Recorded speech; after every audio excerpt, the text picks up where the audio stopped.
As we celebrate this day, I first of all wish to thank the county government of Bungoma and the leadership of His Excellency for having allowed us to host this important occasion here for this 2025 Day of the African Child celebrations.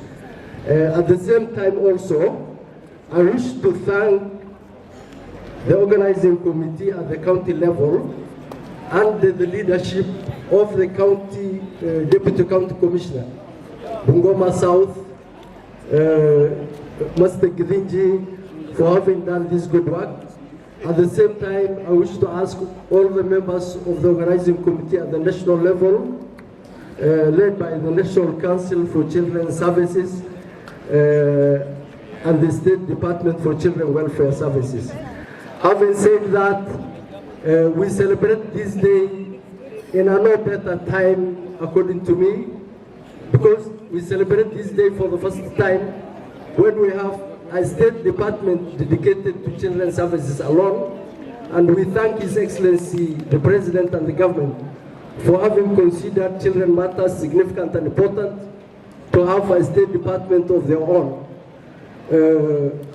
This day is very significant actually for us, a very important day as we celebrate the day. It's not only a day of celebrations, but it is a day with many purposes. We are reflecting on what we have done for our children, what achievements we have made and the progress we have made. We also wish to count ourselves on what are the gaps in as far as children matters are concerned. The theme this year is on planning and budgeting for our children. Friendly budgeting and plan is what will propel the progress and the protection of our children. In 2010, we have celebrated with this theme. We still want to see how far we have gone and where we still need to fill the gap.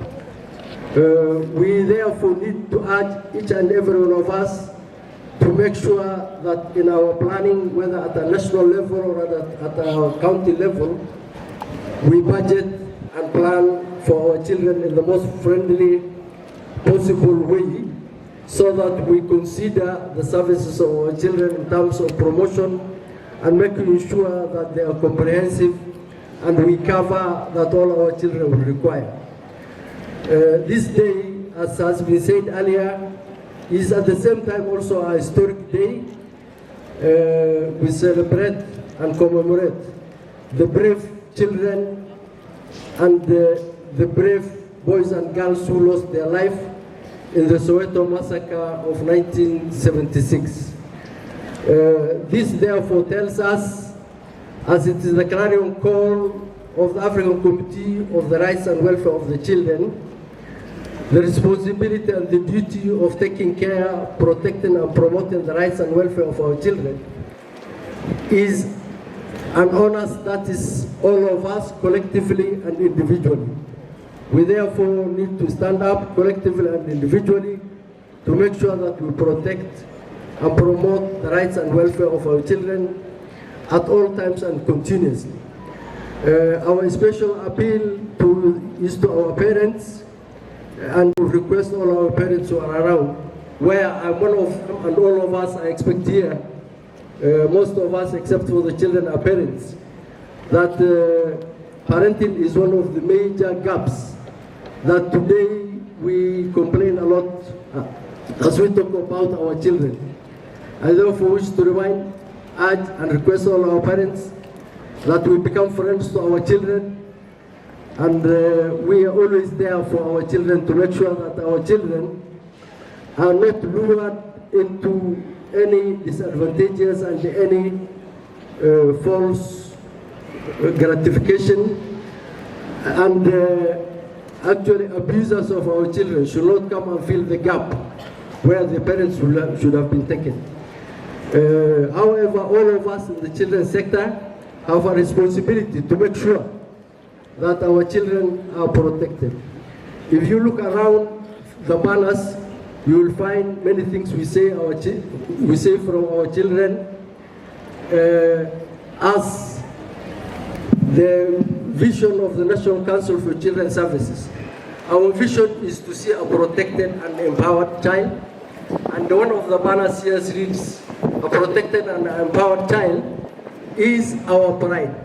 A protected and empowered child, our pride. This cannot be achieved solely by the National Council for Children's Services, nor the State Department for Children Welfare Services. But this takes a collective effort and collaboration, and all of us joining together to make sure that we have that pride of having a protected and empowered child. At the same time also, in another banner here, it says, let us unite for child protection. Our unity is actually the hallmark to make sure that our children are protected. It's not my intention to talk much about the challenges which are there, but we thank that our stakeholders in the children's sector are trying their best. However, at every level, there is also a challenge. As I urge all adults who are here to make sure that we protect our children and unite to make sure we protect our children, I also wish to remind our children. Children, are you there? Watoto mahali popote kuna jukumu, pia kuna wajibu unafaa kutekeleza hata wewe. Wherever there is a right, there is also a responsibility. I also wish to urge you to fully take up your responsibilities, be respectful to your parents and your adults, respect your culture and your heritage, and respect your country, Kenya, and make it proud. Sit down. Thank you very much.